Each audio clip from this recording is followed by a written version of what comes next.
High. আসলে আমি pension ব্যাপারটা নিয়ে কথা বলতে আমার খুব ভালো লাগে। আমার মনে হয় এটা অনেকটা মানুষের অনেকটা সচেতন হওয়া দরকার। মানে কি বলবো? আমি আমি বাইরে থাকি। আমি আসলে দেশ থেকে পড়াশোনা করে বাইরে আসলাম। বাইরে পড়াশোনা করে এখন বাইরে সেটেল। তো এই বাইরের দেশে যে জিনিসগুলো থাকে ওদের আ সরকার থেকে বা স্টেট থেকে পেনশনের কিছু ফেসিলিটি থাকে।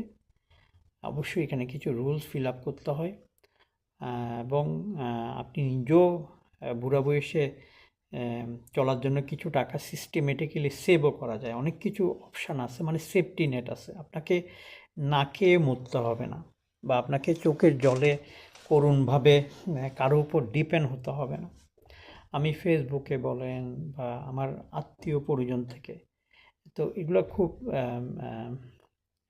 ব্যাপারটাকে খুব নিজেকে খুব খারাপ লাগে। মানে মানুষ আসলে আম পুরা বৃদ্ধ বয়সে আসলে তাদের তো কিছু করার থাকে না। বৃদ্ধ বয়সে তো হঠাৎ করে আপনার আম শরীরের অ্যাকশন বা এনার্জি বেড়ে যাবে না। আপনাকে ডিপেন্ড হতে হবে না? আপনাকে এমন একটা সেফটি নেট ক্রিয়েট করতে হবে যেখানে আ সিস্টেম আপনাকে সেলফ ইন্ডিপেন্ডেন্ট করে, ফাইন্যান্সিয়ালি সেলফ ডিপেন্ডেন্ট করে আপনি চলতে পারেন আপনার শেষ বয়সের লাইফটা। আরেকটা ব্যাপার হচ্ছে অ্যাম আমাদের গড় আয়ু আর আমাদের দেশে বা আমাদের কন্টিনেন্টে যে লোকগুলা বাস করে তাদের গড় আয়ু হয়তো কিছুটা বেড়েছে, but still not a good shape. মানে আমরা যেখানে ইউরোপে থাকি ওখানে গড় আয়ুটা অনেক বেশি। এখানে পলিটিশিয়ানরাই অনেক কনসার্ন। মানুষ অনেক দীর্ঘদিন বাঁচতেছে, বাট তারা এই যে সোশ্যাল যে সুযোগ সুবিধাগুলো আছে এগুলো তারা অ্যাফোর্ড করতে পারবে কিনা, মানে এখন না বা কিছু সময় গিয়ে।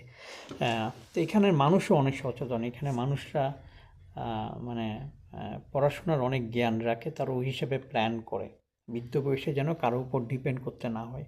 আর এখানে কালচারটাই ভিন্ন, যে এখানে ছেলে মেয়ে কমপ্লিটলি সেপারেট। ওরা কিন্তু তো আমি যাচ্ছি না যে কোনটা কালচার ভালো কোনটা কালচার খারাপ, ওটাকে নেবেন না। বাট আমি যে ব্যাপারটা বলতেছি, মানে বৃদ্ধ বয়সে যেন আপনাকে তিক্ত করুণভাবে ডিপেন্ডেন্ট হয়ে আপনাকে চলতে না হয়। আপনার ছেলে মেয়ে বা আমার নাতি নাতনি বা কারো উপর আপনাকে করুণভাবে বিনা চিকিৎসায়, বিনা খাওয়ায়, বিনা